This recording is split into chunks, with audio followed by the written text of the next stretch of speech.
Hi friends, எல்லோருக்கும் வணக்கம். இன்றைக்கி என்ன டிஷ் பார்க்க போகிறீங்கன்னா சேப்பங்கிழங்கு புளிக்குழம்பு தான் இன்றைக்கி செய்ய போகிறேன். Easy recipe. வாங்க எப்படி செய்யலான்னு பார்க்கலாமா?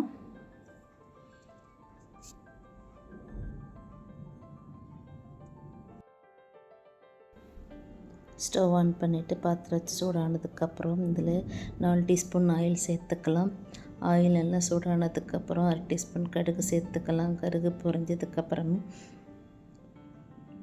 இதில் 1/4 டீஸ்பூன் வெந்தயம் சேர்த்துக்கலாம். இதுவும் நல்லா பொரிஞ்சதுக்கப்புறம் 100 சின்ன வெங்காயத்தை 2ஆக கட் பண்ணி அதையும் சேர்த்துக்கோங்க. சேர்த்துட்டு வதக்கினதுக்கப்புறம் 10 பல் பூண்டை 2ஆக கட் பண்ணி அதையும் சேர்த்துக்கோங்க. இது கூடவே கொஞ்சோண்டு கருவேப்பிலையும் சேர்த்துக்கலாம். சேர்த்துட்டு வதக்கினதுக்கப்புறம் 2 தக்காளி பழத்தையும் சேர்த்துக்கலாம்.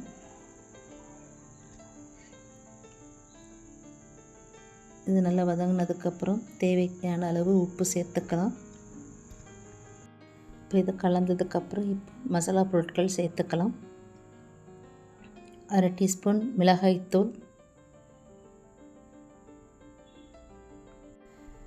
3 டீஸ்பூன் மல்லித்தூள்,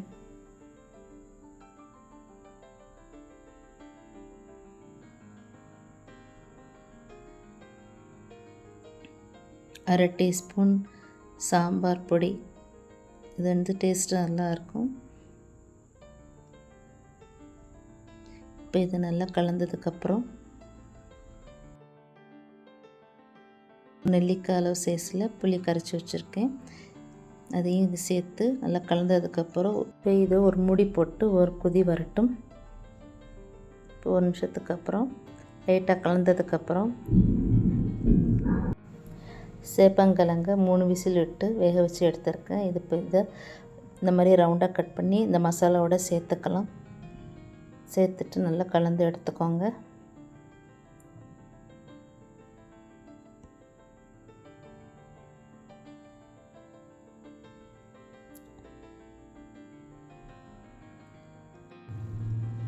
இப்போ இது கலந்ததுக்கப்புறம் ஒரு சில் தேங்காயில் 1/4 டீஸ்பூன் சீரகம் சேர்த்து அரைச்சி வச்சுருக்கேன். இப்போ இதெல்லாம் சேர்த்துக்கலாம். சேர்த்துட்டு கலந்து எடுத்துக்கோங்க. குழம்பு பதத்தில் வேணுங்கிறதுனால இன்றைக்கி 1.5 கிளாஸ் அளவில் தண்ணீர் சேர்த்துக்கோங்க. சேர்த்துட்டு நல்லா கலந்ததுக்கப்புறம் இப்போ ஒரு 5 நிமிஷம் ஒரு கொதி வரட்டும். இப்போ இது ஒரு மூடி போட்டுடலாம்.